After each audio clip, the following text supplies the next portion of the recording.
Alors, précisément, eh bien, regardons quelles sont les conceptions de l'État dans cette théorie économique. Et commençons donc historiquement par la première conception qui s'est imposée avec la théorie libérale, que ce soit les classiques, Smith et Ricardo, ou que ce soit par la suite les néoclassiques. Alors, ces gens défendent une thèse de l'État, un rôle de l'État, qui est celui de l'État gendarme. Alors, qu'est-ce que l'État gendarme ? Eh bien, un État gendarme, c'est un État qui a des fonctions tout à fait minimales et dont l'intervention dans la vie économique et sociale doit être le plus limitée possible. Alors, gendarme, évidemment, ça fait référence à la fonction de sécurité, et cette fonction de sécurité est au centre de ce qu'on appelle les fonctions régaliennes. Alors, les fonctions régaliennes, c'est la sécurité intérieure. Voilà notre gendarme. Donc, les fonctions de police, évidemment, dans une collectivité complexe, elles sont totalement nécessaires. C'est aussi la sécurité extérieure. La sécurité extérieure, elle n'est pas assurée par la police ou la gendarmerie, mais elle est assurée par l'armée, l'intégrité du territoire, en quelque sorte. Et puis, une troisième fonction qui est importante, eh bien, une fonction de justice.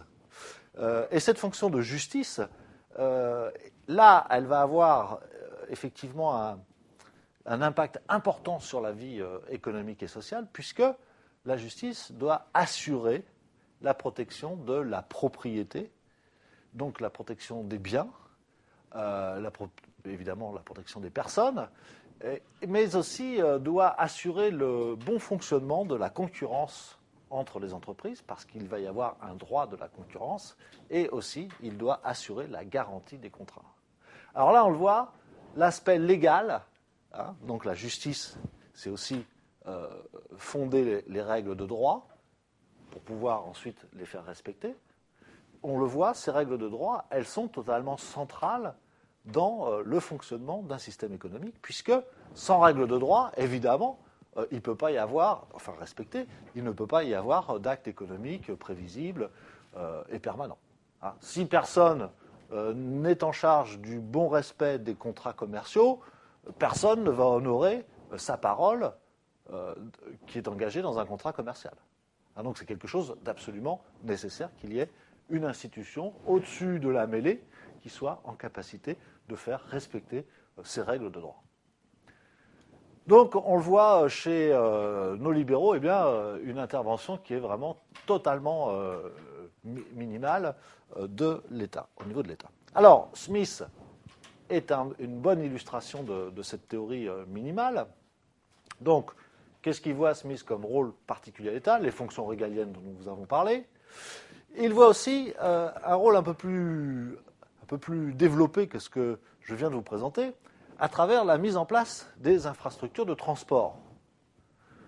Entendez par là les routes, les ports, les voies fluviales, qui sont extrêmement importantes. Smith va montrer l'importance de la taille du marché dans le développement du capitalisme. Pourquoi y a-t-il des entreprises ? Eh bien parce que le marché est assez large. Si le marché est large, eh bien les agents économiques se spécialisent, et se spécialisant, ils doivent échanger les uns avec les autres pour avoir toutes les marchandises dont ils ont besoin. Donc, la taille du marché est quelque chose de central pour le développement de l'économie de marché, et la taille du marché va être liée aussi à la qualité et à la densité des infrastructures de transport. On l'avait vu lors de la révolution industrielle, il est clair que l'invention et l'introduction du chemin de fer dans les espaces nationaux, eh bien, c'est quelque chose qui va permettre l'essor industriel des nations européennes. Donc les infrastructures de transport sont totalement essentielles. Et puis, très curieusement, mais c'est une spécificité de Smith qu'on ne retrouve pas nécessairement chez les autres classiques, eh bien, Smith dit il faut que l'État prenne en charge l'instruction primaire. L'État aurait des missions à jouer dans le système éducatif. Alors, le raisonnement d'ailleurs de Smith est très intéressant. Il propose ça quand il étudie la division du travail. Il dit la division du travail, que les gens soient de plus en plus spécialisés sur une tâche particulière, ça les rend plus efficaces. C'est ensuite un raisonnement qui va être développé et mis en pratique par Taylor, et donc le taylorisme au début du XXe siècle. Il dit ça, puis il dit en même temps, mais à force de leur faire toujours la même chose, à ces salariés, à ces ouvriers, on va les abêtir. Et on va tellement les abêtir qu'ils vont plus avoir de goût pour rien, puis ils vont plus s'intéresser à la vie sociale, ils vont plus s'intéresser à leurs semblables, et la société va être terrible. Et il dit la seule manière de compenser cela, c'est de donner un minimum d'instruction aux gens. Et ce minimum d'instruction, c'est l'État qui a pour charge de le dispenser à l'ensemble du peuple. Donc le raisonnement est assez intéressant, puisque aujourd'hui, il y a beaucoup de nations développées, évidemment, qui ont développé aussi un système d'éducation publique qui est au centre d'ailleurs de leur réussite et de leur performance. Donc voilà la théorie smithienne de l'État, qui est vraiment une illustration de la théorie libérale et du rôle le plus minimal possible de l'État en matière économique et sociale. Alors, on peut reprendre finalement les domaines d'intervention de l'État gendarme, qu'on peut retrouver à travers toute la littérature, je dirais jusqu'à la pensée libérale de la fin du XXe siècle. Alors d'une part, fournir des biens et des services collectifs. Alors ça, c'est quelque chose d'extrêmement important. Un bien et un service collectif, je vous rappelle, si les collectifs, on ne peut pas faire payer les gens individuellement, c'est-à-dire que le paiement de la consommation de ce bien par les individus n'est pas possible, et donc s'il n'est pas possible, il n'a pas de prix. Et s'il n'a pas de prix, il ne peut intéresser des agents privés, des entreprises. Donc forcément, c'est l'État qui est obligé de mettre en place ces biens et ces services collectifs. C'est aussi la sécurité des biens et des personnes, et puis, comme on vient de le voir avec Smith, les infrastructures de transport et l'éducation. D'un autre côté, du côté juridique, l'État, qui doit mettre d'abord en place un certain nombre de règles juridiques, il doit faire respecter ces règles, et notamment une règle essentielle qui est la règle de la libre concurrence. Il doit tout faire pour empêcher que les monopoles se forment. Il doit tout faire pour que les entreprises respectent les règles d'une concurrence saine et loyale. Et puis, il doit veiller aussi au bon fonctionnement des marchés, que les échanges se déroulent normalement sur les marchés, interdire et punir la concurrence déloyale et les positions de monopole, ce qu'on appelle aujourd'hui, notamment en droit européen, les positions dominantes, qui font qu'on profite de sa position dominante pour ne pas vendre à tel client ou imposer des prix sans que les clients puissent rien dire, etc. C'est aussi garantir le respect des règles des contrats. Alors, c'est évidemment une condition absolument nécessaire que les engagements pris dans les contrats soient respectés. Alors, troisième aspect, puisque ces interventions vont nécessiter des moyens, l'aspect financier, finalement, l'aspect budgétaire de l'intervention de l'État. Donc, ce qui est préconisé par l'ensemble des libéraux, c'est de prélever un minimum d'impôts pour financer les activités. Et là, on verra par rapport à la problématique du budget qu'effectivement, c'est un problème extrêmement important, que ce problème des prélèvements fiscaux, et surtout dans le respect de l'équilibre budgétaire, c'est-à-dire que l'État doit être un agent économique exemplaire, il ne doit pas dépenser plus qu'il n'a de ressources. Il ne saurait dépenser plus qu'il n'a de ressources. Donc, comme chacun sait, évidemment, ceci n'est pas la règle, en tous les cas, en Europe, et en particulier en France. On a la fâcheuse habitude, au niveau des collectivités publiques, de dépenser beaucoup plus que l'on a de recettes. Il faut aussi prendre en charge, au niveau social, donc là c'est une intervention au niveau social, une assistance minimale pour couvrir les besoins fondamentaux des plus démunis. Alors, généralement, les libéraux, qui sont contre l'assistance à outrance des pauvres, disent quand même, pour la cohésion de l'État-nation, il ne faut pas qu'il y ait d'inégalités trop criantes. Donc il faut empêcher, en quelque sorte, les gens de mourir de faim, de froid, et donc il faut assumer, il faut que la collectivité, par le biais de l'État, puisse assumer l'intégration et le problème des plus pauvres des citoyens. Donc cette fonction d'assistance, alors évidemment, c'est vraiment une assistance minimale, est aussi généralement dans la problématique libérale, même si, encore une fois, cette assistance ne doit pas être exagérée. Donc voilà ce que pensent les libéraux de l'État. Alors, pourquoi sont-ils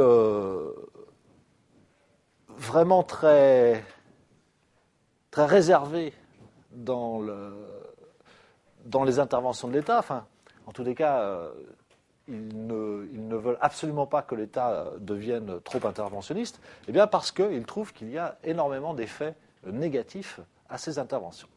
Alors, ces effets négatifs sont de plusieurs natures. D'abord, ils pensent que l'intervention de l'État est illégitime. Alors, illégitime dans le cadre d'une économie de marché. Pourquoi? Parce qu'ils disent, nous, on est en train de vous montrer qu'une économie de marché, eh bien, nécessairement, fonctionne de manière équilibrée et qu'avec le marché, eh bien, on arrive à des optimums. C'est-à-dire qu'on arrive, si les conditions du marché de la libre concurrence sont respectées, eh bien, on arrive à satisfaire un maximum d'intérêts dans la société. Donc, dans ce cadre-là, puisque les marchés assument et permettent la meilleure satisfaction possible des intérêts des individus, eh bien, l'État n'a pas à intervenir, n'a pas légitimité à intervenir parce que les choses fonctionnent bien avec les marchés.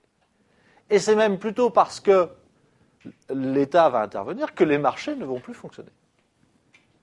Donc, l'État n'a pas à intervenir, les marchés fonctionnent bien, et si jamais l'État intervient, eh bien, il va perturber le bon fonctionnement des marchés. Donc, l'intervention de l'État est au final illégitime. De toute façon, cette intervention est inefficace.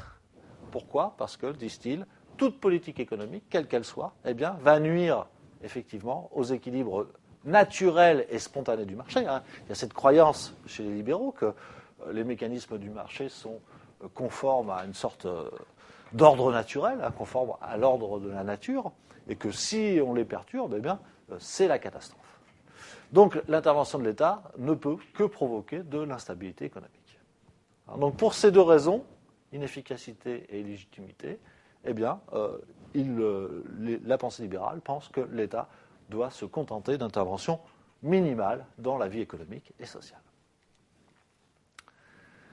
Alors, voyons la conception marxiste de l'État, qui, bien évidemment, est d'un tout autre ordre. Alors, il y a deux choses à dire sur la conception marxiste de l'État. D'une part, quel est le rôle de l'État dans la société capitaliste, et puis ensuite, quel est le rôle de l'État dans une société socialiste et communiste. Alors, Marx développe une vision de la société qui est une vision totalitaire, dans le sens, pas le système totalitaire, pas le sens d'une dictature, mais dans le sens où tout ce qui se passe dans la société est cohérent et unifié. Donc on peut parler des sociétés comme de totalité sociale. Alors, qu'est-ce que ça veut dire? Eh bien, dans cette totalité sociale, il y a un système économique qui est le capitalisme, avec un ordre social qui sépare en gros les capitalistes et les prolétaires. Vous avez, donc c'est ce que Marx appelle l'infrastructure économique, et puis dans les sociétés capitalistes, à côté de l'infrastructure économique, vous avez une infrastructure idéologique, qui est l'ensemble de valeurs qui va bien avec le capitalisme, c'est-à-dire l'intérêt individuel, la maximisation du profit, les idées libérales d'une manière générale, et enfin, il y a des superstructures politiques, et ces superstructures, eh bien, c'est l'État. Et chez Marx, l'État est un État de classe, c'est-à-dire que l'État dans la société capitaliste, eh bien, est là pour défendre les intérêts de la classe dominante, c'est-à-dire de la classe des capitalistes. C'est donc un État de classe, c'est un État partisan, puisque cet État va défendre les intérêts des capitalistes au détriment des autres catégories de la société, et notamment au détriment des prolétaires. Et enfin, nous dit Marx, c'est aussi un État béquille du capital. Qu'est-ce qu'il entend par cette expression béquille du capital? Eh bien, quand ça se passe mal pour les capitalistes, quand il y a une crise, eh bien, c'est l'État qui va éponger les dettes des entreprises, qui va subventionner les entreprises pour qu'elles puissent survivre. Donc voilà la conception très négative qu'a Marx sur l'État dans ce qu'il appelle les sociétés capitalistes ou les sociétés bourgeoises. Alors, évidemment, l'État dans la société socialiste est forcément différent et joue un rôle qui est très particulier. D'abord, l'État, après, donc je vous rappelle, Marx dit on va faire tomber le capitalisme par une révolution prolétarienne. Donc, après la révolution prolétarienne, qu'est-ce qui se passe? Eh bien, il y a la phase du socialisme. Et dans cette phase du socialisme, eh bien, l'État est garant de l'intérêt de la classe ouvrière. Alors, qu'est-ce que ça veut dire, l'État garant de la classe ouvrière? Eh bien, c'est lui qui va permettre d'assurer ce que Marx appelle la dictature du prolétariat. C'est-à-dire que le pouvoir est au prolétariat et que ce pouvoir au prolétariat, eh bien, il va être matérialisé, si vous voulez, par l'action de l'État. Donc l'État va être là aussi un État de classe, il va être au service du prolétariat. Sauf que le prolétariat n'est plus une classe, puisque chez Marx, les classes sociales se définissent les unes par rapport aux autres. Et que le fait qu'il y ait une révolution fait qu'il n'y a plus qu'une seule classe, et donc il n'y a plus de classe du tout. S'il y en a une, il n'y en a plus chez Marx, puisque les classes sont forcément définies en opposition les unes par rapport aux autres. Et la dictature du prolétariat, ben c'est précisément, ça désigne une des missions de l'État, qui est d'empêcher que des classes sociales, de propriétaires, d'exploiteurs, ne se reforment après la Révolution.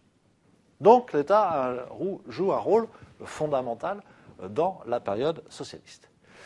Il est tellement fondamental que, du point de vue économique, c'est l'État qui va tout régir dans la phase socialiste. Donc c'est la planification économique, tous les biens de production, toutes les entreprises appartiennent à l'État, c'est l'État qui décide de ce que l'on va produire, avec quoi on va le produire, à quel prix on va le vendre, etc. Donc toute la décision économique est une décision centralisée et planifiée par l'État socialiste.